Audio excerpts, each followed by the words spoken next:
On the set of BITV at MIPIM 2025, we are joined by Mr. Roger Hennig, who is head of Continental Europe Real Estate at Schroders.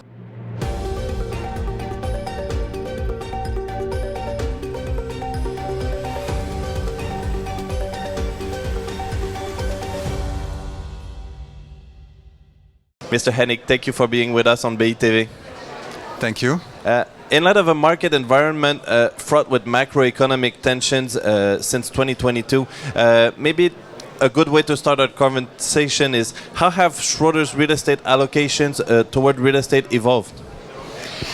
Yeah, I think in this time, the big advantage I think we have in our real estate portfolio is we are quite diversified with different sectors and also geographically. I think we have some countries like, for example, Switzerland, which was quite stable during this crisis. There was not a lot of movement, also still relatively low inflation, and then with other markets which was more affected. But as I mentioned before, the sectors, so we have, for example, hotel also, which did very well during the crisis, especially then after, COVID, the recovery, and also I think in 2022 and onwards, people traveled a lot, so that has a positive impact. I think we have also, industrial and logistic. It's an important sector which did very well. Office, for sure. I think that's more kind of an asset class. It's struggling a little bit more, but especially in this area, also, we want a lot of separate management accounts where private individuals or institutional would have kind of a partner helping them in improving the situation, ESG, also, flexibility of the buildings, and then also, what we do also then in this situation, we combine our expertise, for example, hospitality together with other asset classes like office. So overall, I think Schroders did well. I think what's still a little bit challenging is the equity side, mainly institutional investors, but on the other side we have also more demand from private money, wealth management, family offices. Interesting. And maybe the question is therefore, has European real estate regained its attractiveness maybe compared to other financial asset markets? You're saying talking about a little bit maybe difficulties with convincing more institutional investors. How does that go for you at the moment? I think real estate as an asset class, there's a competition from private equity, also from infrastructure, so it is in the private asset sector, but and some of investors still are relatively highly allocated in real estate, so therefore especially institutional investors still a little bit wait and see.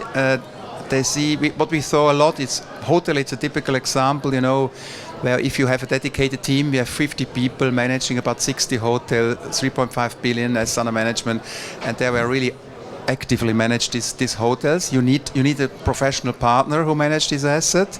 So in these areas, I think it's much maybe better.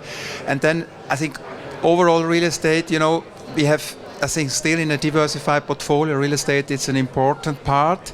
And what we see now, especially private money, it's coming into the sector since the last few months or 1 to 2 years, and especially because they see the yields movement, what makes real estate overall much more attractive than it was 3 years ago.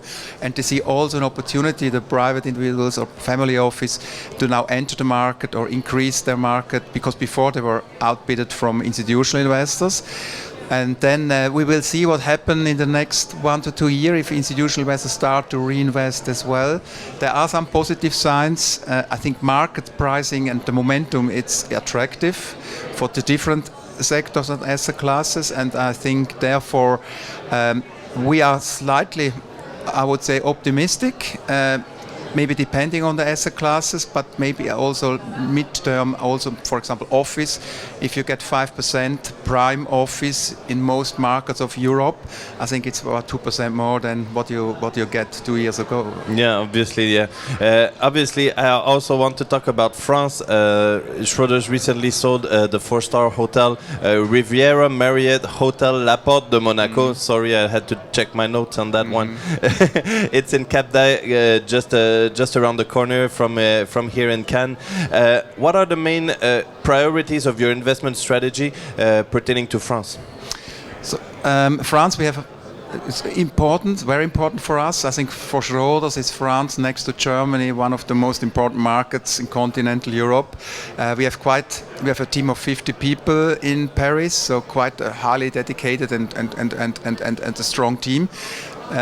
Majority of the team is focusing on hotel, so we're managing out of Paris the different markets in continental Europe. So we have investments in France in hotel, but also in Italy, also in Germany, Benelux, etc., where we invest out of Paris.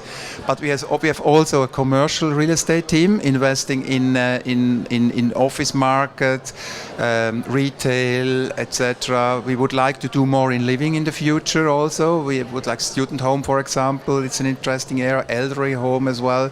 So there's a lot of areas we would like to do more in France, but also the team in France is also covering Luxembourg and Belgium as well. Yeah. So it's quite. I think it's a strong team, and we would do more. It's also, France is quite competitive. You have a lot of large insurance companies. They do this asset management themselves, and we try to do also in niche markets, like I mentioned before, where we would like to do more. All right.